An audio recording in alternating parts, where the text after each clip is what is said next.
In the last 15 years or so, many American cities have had difficulties in maintaining a successful retail environment. Business owners in the city centers or the downtown areas have experienced some financial losses because of the city movements of the people out of the city, and they need to.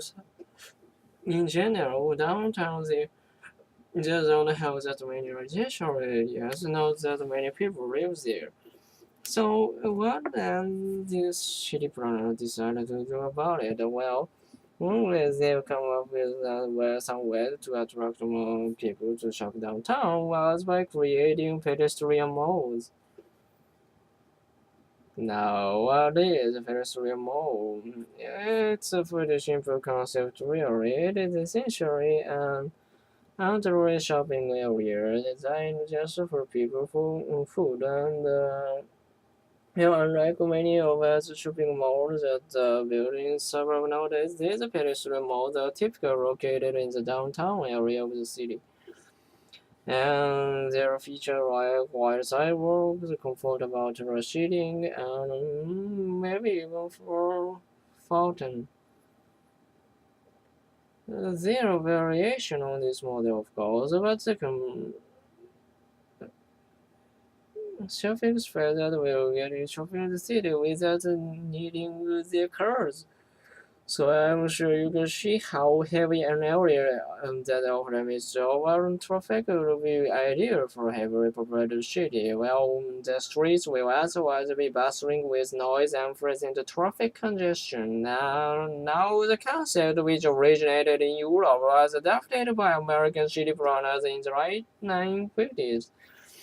And the number related to city, the city have created the pedestrian mode and many are highly successful. So, what does the city planner learn about making this more succeed? Well, there are two critical factors to consider when creating the pedestrian mode: location and design.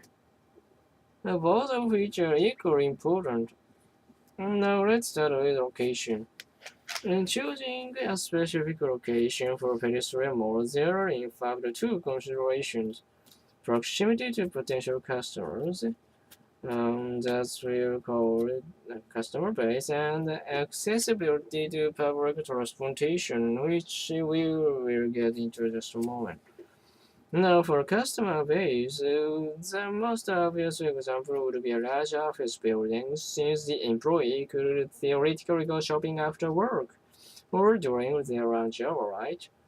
Another really good example is a convention center, which typically has a hotel and large meeting spaces to draw visitors to the city for major business conferences and events. But ideally, the pedestrian mall will be used by local residents, not just people working in the city or visiting the area. So that's where access to the public transportation comes in.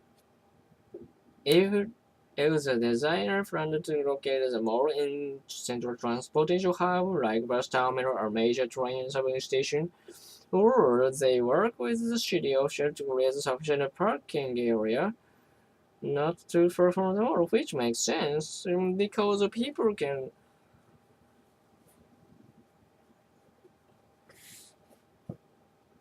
Okay, so that's location, but what about design?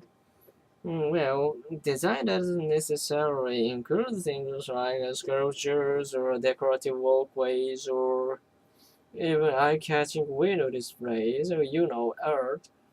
Although I will be the first to admit that those things are aesthetically appealing. However, visually pleasing sights, while they are not a part of traditional mall design that matters the most, the key consideration. One which allows a pedestrian to walk around with movement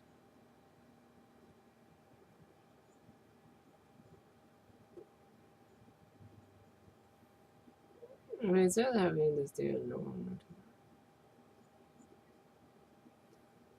craft for it cunning, but now what if one ingredient to this burning recipe is missing?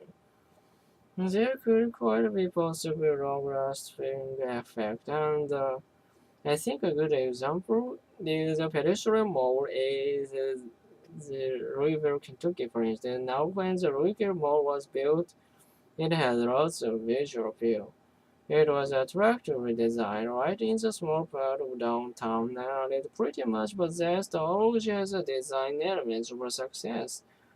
But now here's what my comes into play. There wasn't a convention center around to draw from the visitors, and where the only nearby hotel eventually closed down from the invasion. But you can imagine how this must have affected more local and pedestrian mall business owners. Sort of what a chain reaction. It wasn't until a convention center and parking garage right built later the mall started to prove successful.